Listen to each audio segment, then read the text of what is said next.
So here we have the Nissan Qashqai on a 17 plate. I'm going to start off by showing you around the outside of the car, and then we'll hop in and run through some controls on the inside. From the outside you can see it's a 5-door car with alloy wheels and tinted windows. We're going to start off inside the boot area of it first of all. As we approach the back of the car you can see we have reversing sensors. Plenty of boot space along with that 60/40 split folding rear seat should you wish to increase this space even further again. And then these two tray sections both lift and remove to give you even more space. Okay, so we're just going to work our way back around to the front of the car.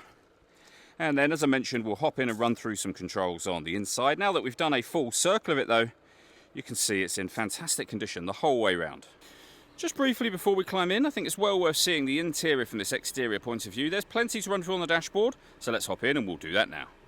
Okay, now that we're inside the car, we're going to start with the dials. On the left-hand side, first of all, we have the rev counter and coolant temperature gauge. On the right-hand side, the speedometer and fuel gauge. In the centre, you can then see the total miles of the car. There are 53,328. Above that, we have a digital readout for the speedometer.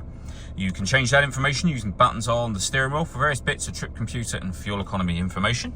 The buttons in question are just here. We have our stereo controls beneath that.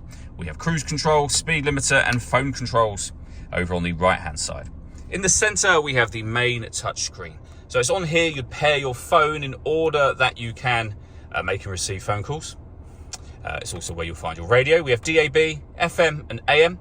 If you listen to your own music, we have the CD player, we have auxiliary input and Bluetooth audio as well.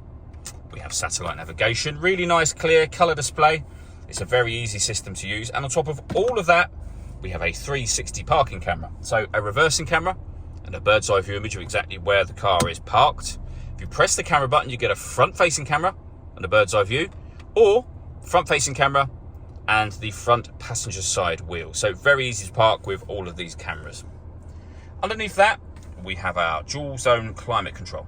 Dual zone because you can control each side of the car independently. So passenger, driver, your fan speed up and down.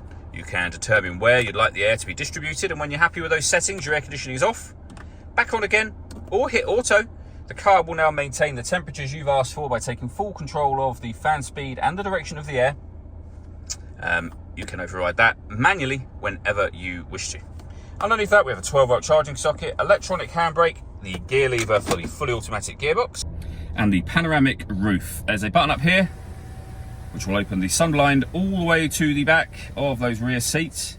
The glass itself is fixed in position, but as you can see, that lets in a huge amount of extra light to the cabin area. All that leaves me to say is thank you for taking the time to watch this video. If you'd like to come and see the car for yourself and have a test drive, please feel free to give us a call here at Surrey Specialist Cars. We'd love to hear from you soon.